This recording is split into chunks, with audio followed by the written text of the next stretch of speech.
This video is brought to you by supporters on Patreon. Pledge today and get shoutouts, requested reviews, and more.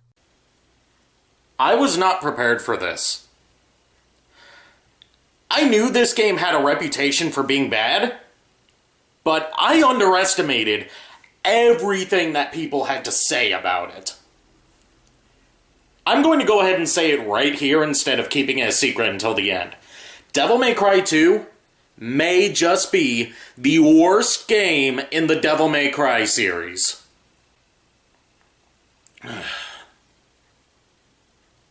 Let's get it over with.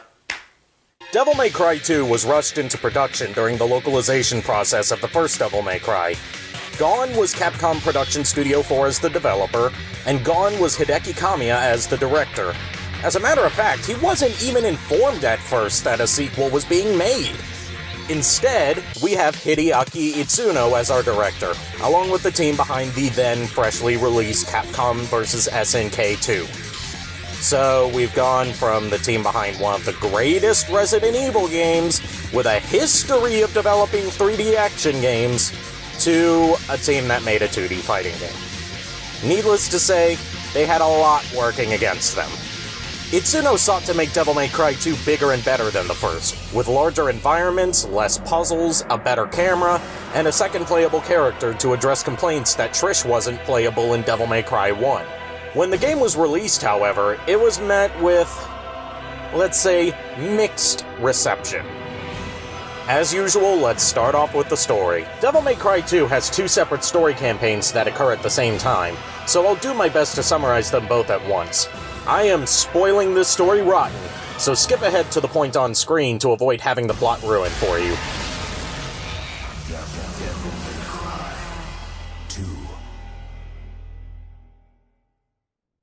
Sometime after the events of Devil May Cry, we see a demon huntress named Lucia in a museum on Dumari Island, where she's attacked by some monsters.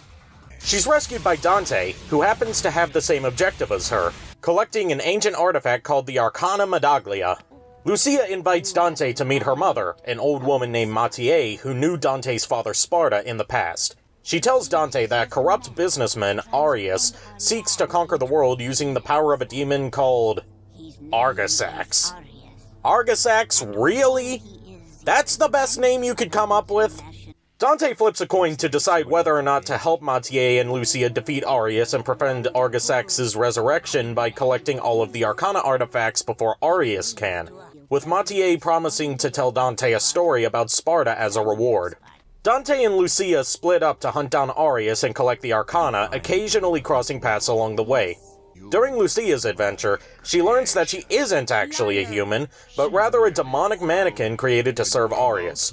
She doesn't take it very well, as expected. She decides to hunt him down and finish him off herself, but fails and is captured. Dante shows up and hands over the rest of the Arcana to him. Why? What does that accomplish? He then beats down Arius and rescues Lucia, but Arius manages to escape back to his headquarters at the center of some kind of gateway to the underworld. It's not really explained. Dante defeats Arius again, revealing that one of the Arcana that he gave to Arius was a fake all along, botching the ritual intended to revive Argisax and grant Arius with unlimited power. Dante finishes off Arius and the day is saved. But then, Lucia demands that Dante kill her, fearing that she may turn into a demon and attack the humans she swore to protect. Dante refuses, but before everything can be settled, the portal to Argisax's realm is opened anyway. What? The ritual was incomplete. But the door to the demon world is... Wait. That's a legitimate question she asked right there. How did Arius complete the ritual if he didn't have all the Arcana? You can't just bring up plot holes in your own story and then not fill them in! Dante and Lucia bicker over who gets to go to the underworld to fight Argisax, since it isn't guaranteed that whoever goes in will be able to come back. Dante flips his coin again, which comes up heads, meaning he gets to go in. Dante enters the underworld and defeats Argisax. Meanwhile, Lucia discovers that Arius is still alive, having been transformed into a corrupted state by the ritual. She finally kills him once and for all. She discovers that Dante's coin had two heads all along, meaning he would always be the one to battle Argisax, just as his father Sparta did. Mathieu reminds her that Sparta managed to return from a similar trip to the underworld, meaning that there's a chance that Dante could do the same. An unspecified amount of time passes, and we see Lucia waiting at the Devil May Cry office, musing over what Dante said to her before he left. She hears the sound of a motorcycle parking outside the office, goes to check it, and cut to black. That's it? Seriously? Devil May Cry 2 is more plot-heavy than Devil May Cry 1 was, but it bungles it up every step of the way. Most of the plot details I covered, including how the game ends, is only covered in Lucia's story. Dante's story is borderline irrelevant until the very end, with him simply going from location to location with no real direction. I wasn't even aware that Lucia had her own unique story at first, so I was ready to write this off as completely incomprehensible. Events just happen with no real explanation, plot twists come out of nowhere with no build-up, Arius is basically a copy of Heihachi from the Tekken series down to his hairstyle and mustache, which made it impossible for me to take him seriously anytime he was on screen, and even Dante himself is less entertaining in this game. He's picked up this coin-tossing habit out of nowhere, he doesn't joke or taunt as much as he used to, and he's kind of a jackass to people that just want his help. Now I really understand why a lot of the fans view this game as non-canon. But Devil May Cry 2's problems aren't limited to the story. Let's take a look at the revamped gameplay. Dante's fighting style has been completely changed from how it worked in Devil May Cry 1. Gone is the strict reliance on timing each input to maximize your combo chain and access different attacks. Now, everything is based on directional inputs, and you have all of Dante's moves unlocked from the start. The style rating system is back, but now you reset to the lowest level if you get hit. Most damning of all is the auto-lock feature. Dante automatically targets whatever enemy is closest to him. In theory, at least. In practice, Dante keeps switching between targets at random unless you hold down the R1 button, and his attacks are automatically directed at whoever he's currently locked onto, even if you are holding the left stick in the complete opposite direction! This causes way more problems than it fixes, and I had to Google how to aim your attacks where you want to rather than where the auto-target wants you to. You hold down the R2 button. Nothing in the game tells you about this, and one section in particular is borderline impossible to beat in a timely fashion due to this issue. You see, there's this one level in Dante's story where you have a time limit, and one section of it has its exit locked. You unlock it by hitting 3 orbs with your sword. However, this is an exercise in frustration because you have infinitely respawning flying enemies that take priority over the orbs because of the damned auto-target. And to add insult to injury, the end of this level is so hard to find that I had to look up a video guide. How the hell was I supposed to know that this one tiny spot that looks the same as the rest of that fan would trigger the end of the level? Dante's arsenal has been revamped as well. Gone are the Devil Arms with their unique fighting styles and elemental abilities. Now, you have multiple swords you can find throughout the game, some of which are placed in locations you can easily miss. I never felt the need to switch up what sword I was using because the only difference between them is their stats, and the standard Rebellion sword does the job just fine. The same goes for guns, I just stuck with Ebony and Ivory the whole time. Devil Trigger has been completely changed from its Devil May Cry 1 incarnation.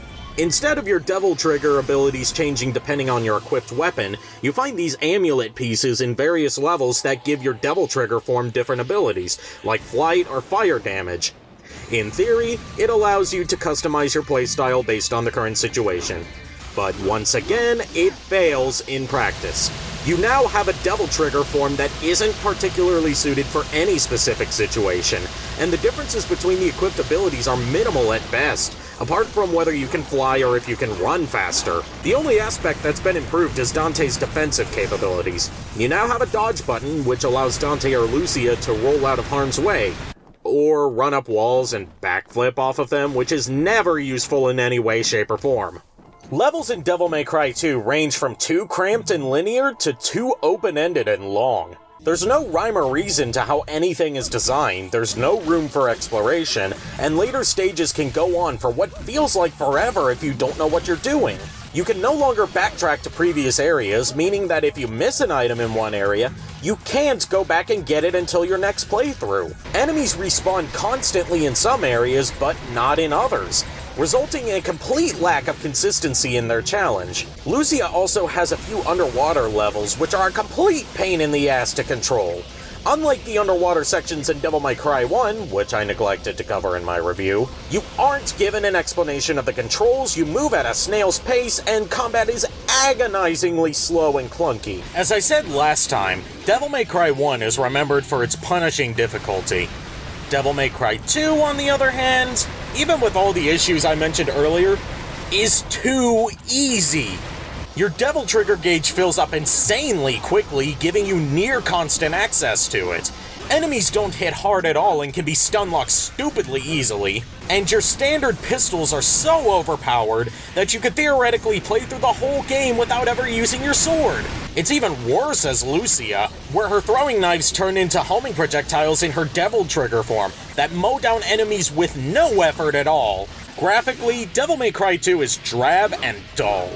All of the scenery is made up of boring shades of gray, brown, and black. The color palette as a whole is much more muted, the weapons don't have interesting designs, the demons are uninspired, and even Dante himself has a worse outfit with the weird black vest over his iconic red jacket. The music isn't much better. Unlike Devil May Cry 1, which didn't have a fantastic soundtrack but at least did its job of setting the mood passively, Devil May Cry 2's soundtrack? I can't even remember a single song in this game. Not one. I have never had this problem in a game before, especially a Capcom game. Overall, Devil May Cry 2 is a hot mess. It screws up everything that it tries to improve upon from the first game, the plot is a mess, the graphics and music are bland, the gameplay is somehow both too easy and too broken to be enjoyable, and now I fully understand why Devil May Cry 2 is considered the black sheep of the franchise. While it sold even better than Devil May Cry 1, Devil May Cry 2 was met with far more negative reception across the board, often showing up on lists of most disappointing games on various websites. It wasn't until 2005 that Devil May Cry would see a new game, this time trying to distance itself as far as possible from Devil May Cry 2 by covering Dante's early years. Tune in next time when I see if Devil May Cry 3 Dante's Awakening can get the series back on track.